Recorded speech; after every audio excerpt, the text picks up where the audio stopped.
Bonjour Vincent Escudé. Bonjour Yannick. Bon, alors vous avez lancé le premier jeu éducatif en hologramme qui normalement doit faire aimer les mathématiques aux enfants, sous-entendu qu'ils les aiment pas. Mais bon, on est tous passés par là et c'est vrai que les mathématiques c'est souvent un peu compliqué. Donc, pouvez m'en dire plus? Alors vous avez parfaitement raison, 60% des élèves n'aiment pas les mathématiques. Pourtant, c'est une discipline fondamentale pour les métiers et le monde de demain. Et il est nécessaire pour les enfants de comprendre qu'ils sont entourés par les mathématiques et que les mathématiques sont partout. Et ensuite, notre mission à nous, c'est de leur faire aimer les mathématiques en les rendant ludiques, interactives et efficaces pour eux. Alors, c'est né comment cette idée de lancer ça sous forme d'hologramme? Alors, c'est né d'un P2IA, c'est un partenariat d'innovation que l'on mène avec le ministère de l'Éducation nationale, qui est le premier marché public en intelligence artificielle en Europe. Donc, c'est la première fois que l'intelligence artificielle rentre dans les salles de classe. Et notre proposition était orientée vers le lot mathématique et elle proposait deux énormes enjeux pour l'élève qui étaient donc toute la partie visualisation des mathématiques. C'est l'exemple qu'on prend souvent, mais un cube est un concept très simple à partir du moment où on l'a dans les mains, mais qui devient compliqué sur papier ou en 2D parce que l'élève n'a pas cette capacité d'abstraction. Et donc, par la visualisation, la 3D et plus précisément l'hologramme, on va lui permettre de rendre concrètes les mathématiques et de l'associer à des objets du quotidien.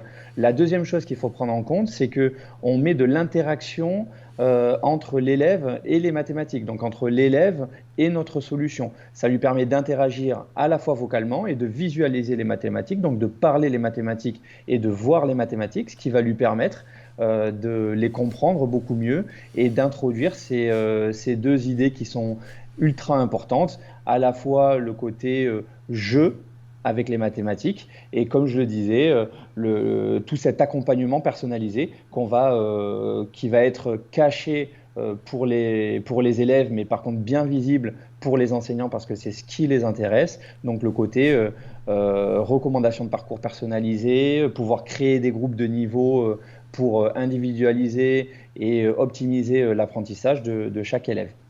Mais alors, ça se présente comment d'après la photo? Moi, ça me fait un peu beaucoup penser à ce qu'on a dans les voitures pour voir certaines indications au-dessus du tableau de bord. C'est le même principe? C'est le même principe.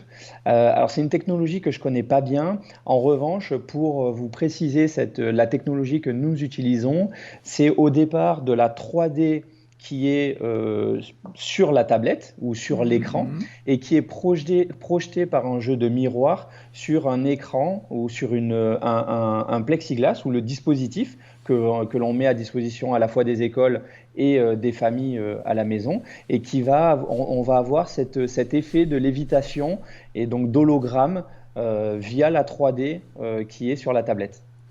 Alors aujourd'hui, c'est quelque chose que vous proposez dans les écoles. Ça, c'est déjà mis en place ou c'est en cours? Parce que j'ai vu que vous faisiez appel à un financement via une plateforme KissKissBankBank pour ne pas la nommer.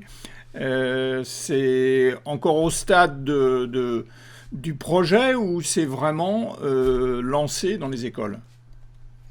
La, la naissance de Kidaya était dans les écoles. Donc, c'est-à-dire que c'est le fruit de ce partenariat d'innovation qu'on mène avec le ministère, mais c'était hyper important pour nous de co-construire une solution avec le terrain, donc avec les élèves, avec les parents, évidemment au centre avec les enseignants et avec le ministère et les académies.